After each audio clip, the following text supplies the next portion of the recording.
সুপ্রভাত বন্ধুরা, কেমন আছো তোমরা সবাই? আশা করছি সবাই ভালো আছো। ডলিস ফ্যামিলি চ্যানেলে আরও একটা নতুন ব্লগে তোমাদের সবাইকে স্বাগত। এখন বাজে সকাল 10টার মতো। আজকে যে এত কুয়াশা পড়েছে কি বলবো, সত্যি অনেক কুয়াশা পড়েছে। সকাল সকাল উঠে কিন্তু সমস্ত কাজকর্ম করে দেখো আমার কিন্তু পুজো দেওয়া কমপ্লিট হয়ে গিয়েছে, আর বড়মশাই তো কাজে চলে গিয়েছে।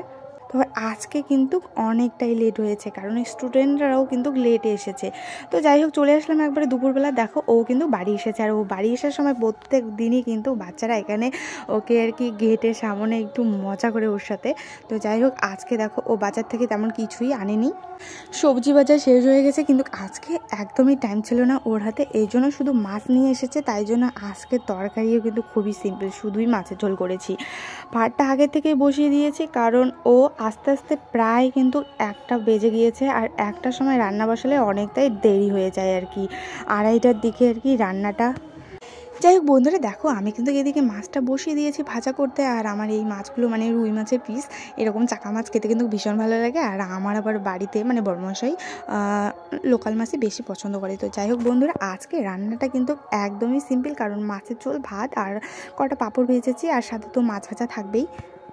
আজকে যাব আবারও সেই দিনহাটা উৎসবে। সেদিন গিয়েছিলাম, সেদিন কিন্তু ছিল 18ই জানুয়ারি, আর এটা 21শে জানুয়ারির ভিডিও, যেটা আমি তোমাদের সঙ্গে আপলোড করব 22শে জানুয়ারি। আসলে 21শে জানুয়ারি কিন্তু চলে আসবে মোনালি ঠাকুর দিনহাটার অনুষ্ঠানে, আর তাকে দেখতে যাব, ইভেন তার গান শুনতেই যাব। আমার তো খুব ভালো লাগে।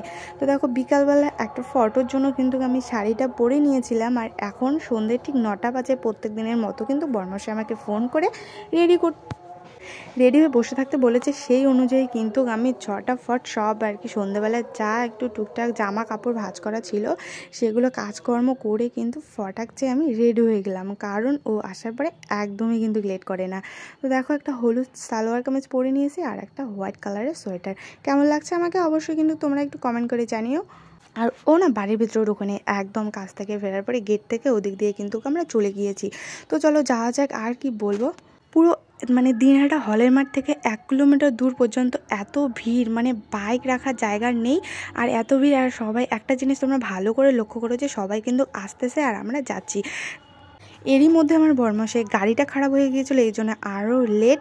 তাই জন্য দেখো সবাই বাড়ি ফিরছে, আর আমরা এখন নিয়ে যাচ্ছি। আর এখানেও ঘটেছে একটা দুর্ঘটনা, যার জন্য কিন্তু অনুষ্ঠানটা খুবই তাড়াতাড়ি শেষ হয়ে গিয়েছে। সত্যি যে কোনো জিনিস বেশি আশা করলে কিন্তু এরকমই হয়। যেহেতু এই যে আজকে অনুষ্ঠানে কিন্তু শেষ দিন না, মানে কালকের পরশু দিন যাত্রা নাটক হবে, তবে এই যে গানের কিন্তু আজকে শেষ দিন, তাই জন্য এত লোক। তো মানে জাস্ট শুধু লোকটা দেখো কি পরিমাণে ভিড় হয়েছে, কিন্তু স্টেজ কিন্তু ফাঁকা।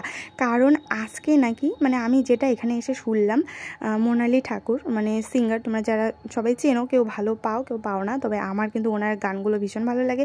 তো এসে দেখে কিন্তু উনি নাকি অসুস্থ হয়ে পড়েছেন, তার জন্য কিন্তু স্টেজ থেকে একটু বিরতি নিয়েছে। আমি তো ভাবছি এত লেটে আসলাম, দেখতে পেলাম না, কিন্তু এত তাড়াতাড়ি শেষ হবে সেটাও তো ভাবতে পারিনি। কিন্তু বন্ধুরা একটুখানি আর কি ছিল ভাগ্যে।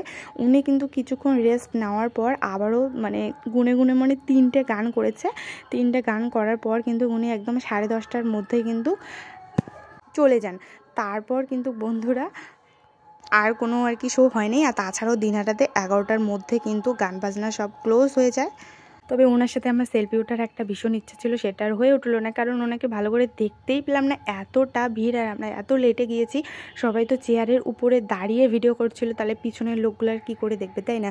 তবে অনেক কষ্টে কিন্তু আমি একটুখানি ভিডিও করেছি তোমাদের সাথে শেয়ার করার জন্য। আর তোমরা কারা কারা এই অনুষ্ঠানে এসেছো অবশ্যই কিন্তু কমেন্ট করে জানিও। তবে এই অনুষ্ঠানে কিন্তু আমার আত্মীয় স্বজন অনেকের সাথেই দেখা হয়ে গিয়েছে।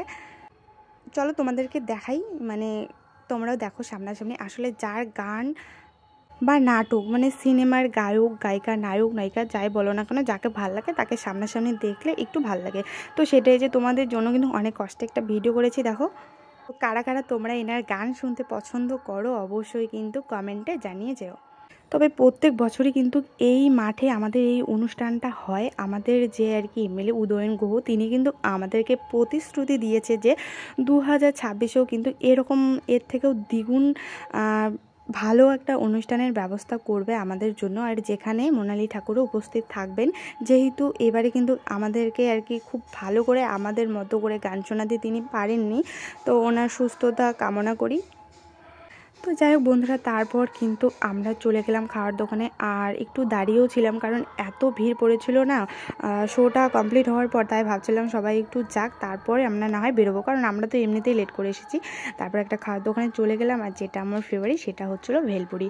তো এটা কে কে খেতে পছন্দ করো? আমার তো ভালো লাগে, আমার বড় মাসের ঠিক ততটাও ভালো লাগে না, কিন্তু মানে আর কি চলে এরকম। আর দেখো সামনটা এক নিমেষে কিন্তু ফাঁকা হয়ে গেল। এতক্ষণ মানুষ পুরো গিজ করছিল, আর এখন কিন্তু ফাঁকা হয়ে গেল।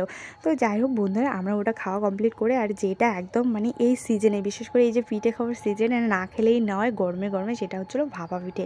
এখানে তো কত সুন্দর কত মশলা দিয়ে দিচ্ছে, মানে বাদাম ভাজা, কিশমিশ, চেরি, গুড়, অনেক কিছু। আর অন্য একটা দোকানে দেখলাম শুধু গুড় দিয়ে কিন্তু দিচ্ছে, আর এটার পারফেক্ট ছিল কিন্তু 10 টাকা, মানে খুবই ভালো খেতে, আর অনেক কিছু দিয়ে কিন্তু করেছে। তো যাই হোক বন্ধুরা, আমার কিন্তু ভিডিওটা এতটুকুই ছিল। তো তোমাদের সঙ্গে ছোট্ট একটা ব্লগ শেয়ার করলাম, তোমাদের কেমন লাগলো কমেন্টে জানিও। তাহলে আজকে আমি আসি, দেখা হবে নতুন একটা ব্লগে। ততক্ষণে সবাই সাবধানে থাকবে, সুস্থ থাকবে, টাটা।